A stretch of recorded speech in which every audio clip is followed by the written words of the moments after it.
This war isn't about honor. It's about survival. What if the most brutal anti-war film of the 1970s wasn't made by an idealistic Hollywood pacifist, but by a maverick director who barely spoke English, funded by a German producer desperate to bury his Nazi past? Cross of Iron wasn't just a World War II movie. It was a cinematic grenade lobbed into the heart of war movie mythology. Behind the scenes, chaos reigned. Actors nearly died, sets collapsed, tensions exploded, and the entire production teetered on the edge of collapse. In the sweltering Yugoslavian heat, what audiences saw was gritty realism. What they didn't see was a production unraveling in real time. Today, we reveal 15 weirdest facts about Cross of Iron, 1977, you never knew, from near-fatal accidents to secret political agendas. And stick around for the bonus fact. It involves a stolen military vehicle that vanished into the Balkan wilderness. Hit play before the truth gets buried again. Sam Peckinpah barely spoke German, but directed half the film in it. Sam Peckinpah, already infamous for his volatile set behavior and battles with studios, accepted the job in part because no Hollywood studio would fund him after Bring Me, the head of Alfredo Garcia. But in Yugoslavia and West Germany, language became a battlefield of its own. Peckinpah didn't speak German, yet nearly half the cast, including James Coburn's co-stars, were German-speaking actors. Scenes were often rehearsed with translators, then shot with Peckinpah barking visual cues and guttural instructions. Coburn later recalled, "Sam would point, grunt, and say more pain, and somehow we understood." This linguistic chaos forced raw, instinctive performances, but also caused dangerous miscommunications during complex action sequences. It wasn't a multilingual shoot. It was a high-wire act without a net where a misunderstood command could mean real injury. And in Cross of Iron, injuries were never just pretend. James Coburn lost 40 pounds and nearly his sanity preparing for his role. Coburn didn't just play Captain Stransky, he became a hollowed-out ghost of himself. To embody the trauma of a frontline German soldier, he dropped from 190 to 150 pounds in 3 months through extreme dieting and grueling physical training. He walked miles daily in full Wehrmacht gear, under the Balkan sun, slept on the ground, and avoided luxuries to stay in character. "I wanted to feel what these men felt," he later said, but the mental toll was devastating. Isolated from the German-speaking cast and clashing with Peckinpah's unpredictable moods, Coburn descended into near catatonic exhaustion. On set, he often stared blankly between takes, barely speaking. It wasn't method acting. It was self-annihilation for art. And while the performance earned him critical acclaim in Europe, Hollywood barely noticed, proving that sometimes the greatest sacrifices go unseen. The film was shot in Yugoslavia using real WWII-era weapons and live ammunition. Forget CGI or rubber props. Cross of Iron used actual German and Soviet firearms from the 1940s, many sourced from Yugoslav military stockpiles. Even more shockingly, the production sometimes fired live rounds for distant background explosions to achieve maximum realism. Safety protocols were minimal. Crew members wore ear protection, but actors often didn't. During one trench sequence, a misfired mortar shell detonated closer than planned, sending shrapnel into the dirt just feet from Coburn. "We weren't acting scared," said a crew member. "We were scared." It wasn't a controlled set. It was a live war zone disguised as a movie. Peckinpah insisted, "If it doesn't feel real, it isn't real." But that philosophy nearly cost lives and left several crew with permanent hearing damage. Director Sam Peckinpah was fired mid-production, then rehired days later. Halfway through shooting, producer Wolf C. Hartwig lost patience with Peckinpah's delays, alcohol use, and mounting costs. He officially fired him, replacing him with a German assistant director. But within 72 hours, the cast led by Coburn walked off, said in protest. "Sam's vision is the only thing holding this together," Coburn told Hartwig. Faced with a mutiny and no insurance coverage for reshoots, Hartwig reluctantly reinstated Peckinpah. It wasn't a director's triumph. It was a hostage situation masked as collaboration. From that point on, Peckinpah operated under a shadow of distrust, cutting corners to stay on schedule, while secretly extending scenes during unmonitored shoots. The tension bled into every frame, making the film's despair feel unnervingly authentic. The tank battle used actual Soviet T-34s on loan from the Yugoslav army. To depict the Eastern Front's brutal armored warfare, the production secured 5 real Soviet T-34 tanks from the Yugoslav People's Army, a rare Cold War concession. But there was a catch. The army demanded daily inspections and forbade any modifications. When a tank malfunctioned during a key charge sequence, Peckinpah refused to cut. Instead, The crew spent 36 hours repairing it in the mud, using parts cannibalized from a nearby junkyard. One tank even sank into a marsh during filming and was never fully recovered. It wasn't movie magic. It was mechanical desperation. And when you see those tanks rumbling across the screen, remember they weren't replicas. They were war relics, rolling into battle one last time. James Coburn and Maximilian Schell nearly came to blows over historical accuracy.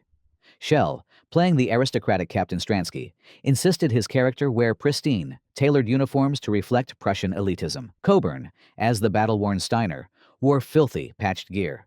But Schell took his role so seriously, and so personally, that he accused Coburn of glamorizing the common soldier. During a heated argument over a scene's tone, Schell allegedly shouted, "You're turning Germans into victims." Coburn retorted, "We are the victims of this damn war. Security had to separate them."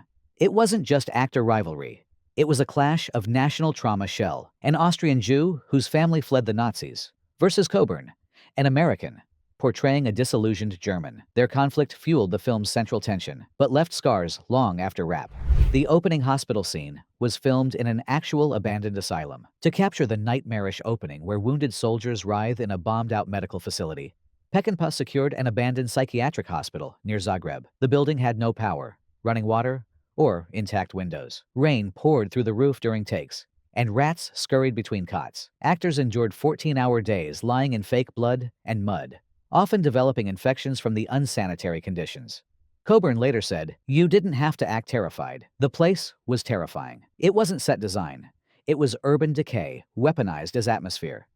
And when the camera pans across those hollow-eyed faces, you're seeing real exhaustion, real discomfort, and real fear of what might crawl out of the shadows next." The film's score was composed in secret because Peckinpah hated the original.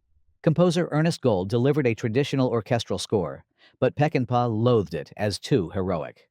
With the premiere looming, he secretly hired German composer Vangelis Vangelis to rewrite the entire soundtrack in under 3 weeks. Working in a Munich studio with analog synths and ethnic percussion, Vangelis created a haunting, experimental soundscape, blending electronic drones with Slavic folk motifs. The studio only discovered the switch days before the Berlin premiere. It wasn't deception. It was sonic sabotage. And though Vangelis received no credit, his score became legendary among cinephiles, its eerie tones echoing the film's moral ambiguity long after the credits rolled. Over 200 Yugoslav soldiers served as extras, and many had fought in real wars. To populate the massive battle scenes, the production recruited active Yugoslav army conscripts. Many had recently served in border conflicts or trained in Soviet-style warfare. Their realism was chilling. They moved like veterans, reacted to explosions with instinctive flinches, and handled weapons with lethal precision. One extra, a Bosnian veteran, reportedly told Coburn, "We're not acting, we're remembering." It wasn't background filler. It was living history.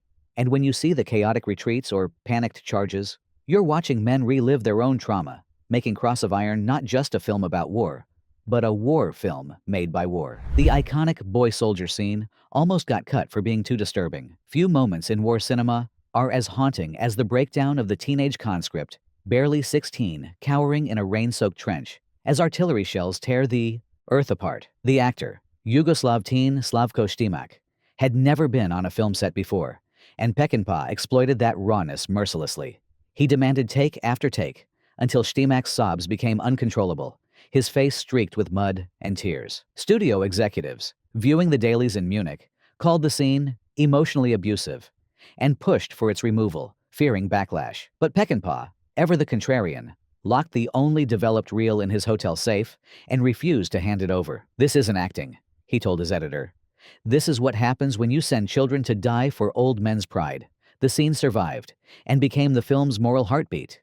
It wasn't about shock value. It was about truth. And in that trembling boy, audiences saw the unbearable cost of war. Not strategy or glory, but shattered innocence buried beneath the mud of ideology. Peckinpah rewrote the ending on the last day of shooting. The original script concluded with Captain Steiner surrendering to Soviet troops, a clear, tragic end. But on the final morning of a grueling 10-week shoot, Peckinpah looked at James Coburn gaunt, sunken-eyed, barely standing, and scrapped the plan. Instead, he conceived a new finale. Steiner, wandering alone through a mist-choked field, directionless, his fate ambiguous. With no permits and fading light, the crew scrambled.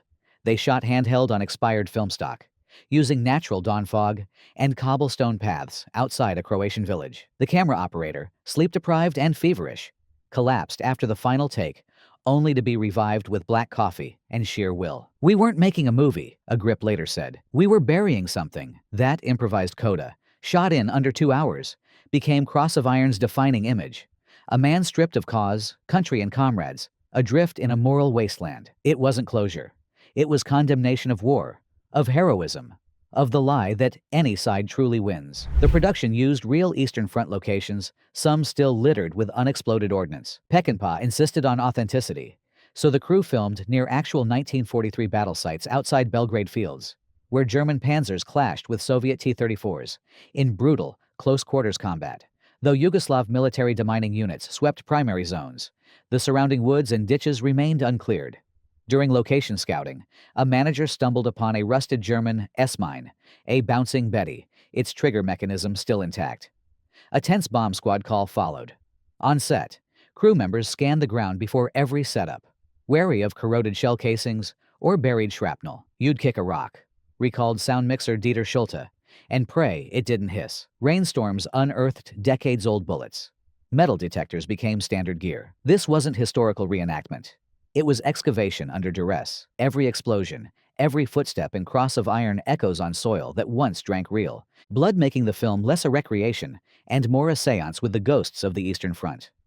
Coburn trained with real Wehrmacht veterans, some unrepentant, to embody Captain Steiner. A battle-hardened yet morally upright German NCO, James Coburn, immersed himself in Munich's dwindling community of Wehrmacht veterans. He spent weeks listening to their stories in smoky bars and cramped apartments, absorbing their speech patterns, gestures, and battlefield etiquette. Some expressed remorse. Others clung fiercely to the clean soldier myth, insisting they'd fought honorably, separate from Nazi crimes. One elderly veteran told Coburn, "We weren't monsters. We were professionals." That duality shaped Steiner's quiet rebellion, not against the Soviets, but against the blind obedience demanded by officers like Stransky. Coburn later said these encounters shattered my Hollywood notions of good and evil. It wasn't mere accent coaching. It was ethical archaeology, digging into the gray zones of duty, complicity, and survival. And that nuance is why Steiner remains one of cinema's most human war figures. Not a hero, not a villain, but a man trying to stay decent in an indecent war. The film bankrupted its German producer and became a cult classic by accident. Wolf C. Hartwig, a former UFA studio producer with ties to Nazi-era cinema, saw Cross of Iron as redemption, a chance to confront Germany's past with honesty. He poured nearly $4 million of his own money into the project, betting it would be hailed as a national reckoning. Instead, West German critics branded it defeatist and anti-patriotic. It opened in only 12 theaters and closed within 10 days. In the US, Allied artists gave it a token release before burying it. Hartwig lost everything and retreated from filmmaking. But in the early 1980s, bootleg VHS copies began circulating among military historians, film students, and even U.S. Marines stationed in Europe. They praised its unflinching realism and moral clarity. Quentin Tarantino later declared it the only honest war movie ever made. It wasn't rescued by marketing or awards. It survived through whispers, passed hand to hand like contraband.